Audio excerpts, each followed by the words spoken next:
A black teen gets stopped by a cop for walking home.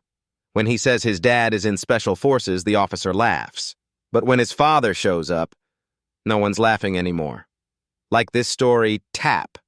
Like, comment your thoughts, and subscribe for more powerful real-world tales. Let's get into it. Jalen King was just walking home. Music in his ears, hoodie up.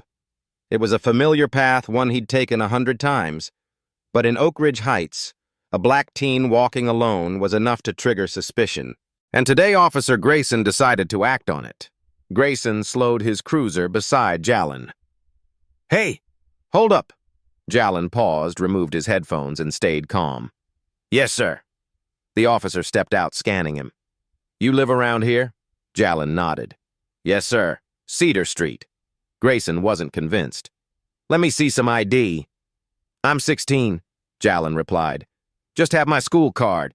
Grayson's hand hovered near his holster.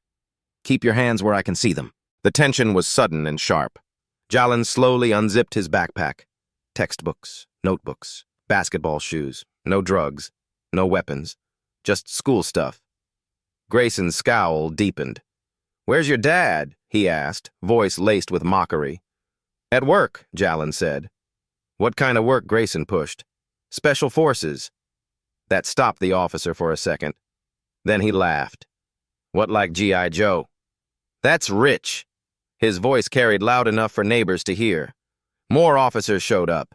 One of them chuckled. "Special forces, huh?" Jalen stood still. Calm, just like his father had taught him. "You don't need to prove anything to people who are trying to humiliate you." What no one saw was Maya, a classmate, filming the whole thing from across the street. Her hands trembled slightly, but she didn't stop recording. Something told her this video would matter. "Get your things and move along," Grayson finally said. "And tell your imaginary soldier daddy to keep his story straight." Jalen picked up his bag, said nothing, walked away with the same steady stride. That night, Jalen told his mom. Angela's jaw clenched. "Did you tell them about your dad?" "Just said he was special forces. You know we don't talk about that." "He mocked you, Mom." "I couldn't let it slide." She softened. "I know. But you've got to stay smart." Meanwhile, Grayson couldn't let it go. He ran Isaiah King's name through every system he had access to. When he tried to open the military file, it was locked. Redacted. Clearance required. That only made him more curious. The next day, Maya sent Jalen the video. "Do you want me to post it?" she asked. Jalen stared at the screen. Grayson's mocking voice echoed through the clip. He nodded. "Yeah. People should see." By that evening, the video had thousands of views. People commented, "Why is a kid being treated like this for walking home? Who is his dad? This is why we don't trust cops." Maya added the caption, "Oakridge Heights, 2023. The school buzzed with whispers the next morning. Tyler, one of Grayson's supporters, laughed loudly at lunch. "Special forces, Dad, huh? What's he, Batman now?" Jalen ignored him, but Maya didn't. "You scared Tyler." Afraid of the truth. Grayson pulled up to the King residence that night off duty unannounced. He parked across the street and stared. Through the window, he saw Jalen at the dinner table, calm, present, unbothered. It infuriated him. Angela noticed the car. "He's watching again," she whispered. Isaiah had taught her how to look without looking. "He's nervous," she said. "He should be, because tomorrow Isaiah King was coming home." At 3 a.m., a black SUV rolled through Oakridge Heights. Quiet. Smooth. It parked a few houses down. A man stepped out. Not flashy, not loud, just precise. Isaiah King had arrived. By morning, Jalen opened the door and nearly dropped his backpack. "Dad." Isaiah smiled. "Heard you had a rough week." They embraced. It wasn't loud or dramatic, just solid. A father showing up. Angela filled him in. The stop, the mockery, the investigation Grayson was pushing. So Isaiah said, leaning back, "They want to know who I am." He smiled faintly. Let's show them who we are instead. At the station, Grayson was obsessing. Files, screenshots, surveillance. He didn't even hear the door open behind him. Looking for something, a calm voice asked. Grayson turned. Isaiah King stood there. "Can I help you?" Grayson asked stiffly. "You've already done enough," Isaiah replied, handing him a sealed envelope. Inside, a federal request for all documentation related to Officer Grayson's contact with the King family. "You're making this bigger than it needs to be," Grayson warned. "You already did," Isaiah answered. His voice never raised. That was the worst part. The calm. The power under control. That night, another video dropped. This time from a second student. It showed Grayson confronting Jalen weeks earlier, unprovoked. Voices online exploded. This isn't just one cop. It's a pattern. The police department issued a statement.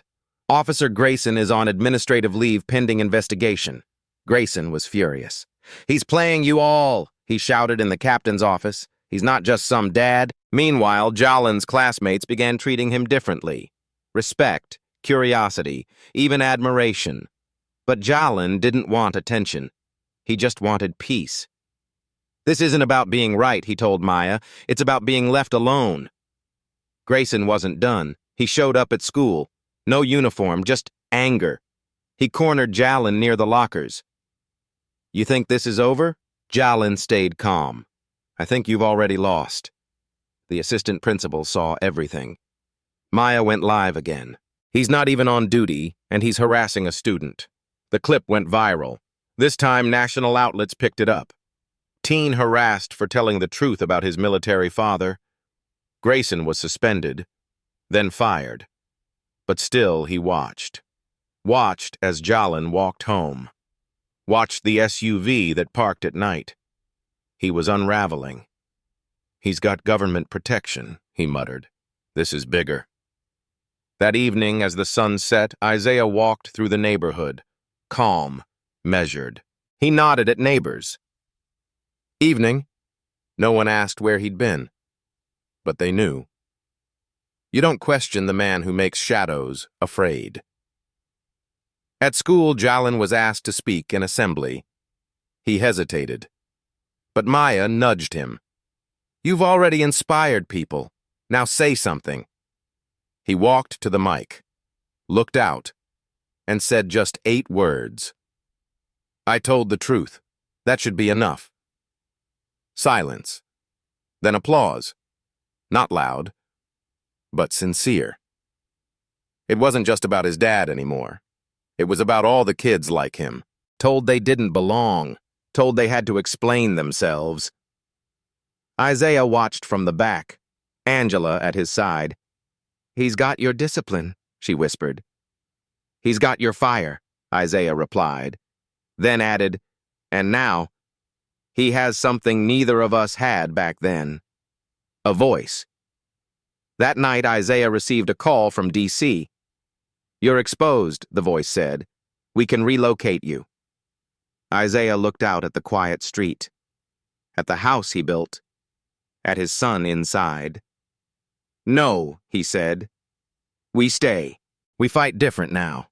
The mayor called a town meeting. Isaiah was asked to speak. He said little. Just this: "My family is not a threat. But threats came to us. That's the real story. That's what needs to change." Afterward, an older neighbor approached. "I judged you," she admitted.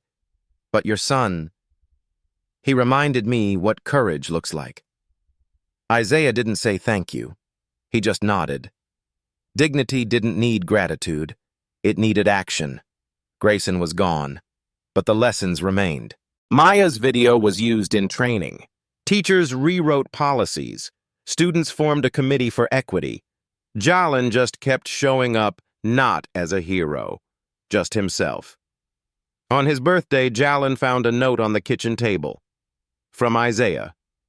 "Real strength isn't shown when they're watching. It's shown when no one is. Proud of you, son." That was the best gift he'd ever received.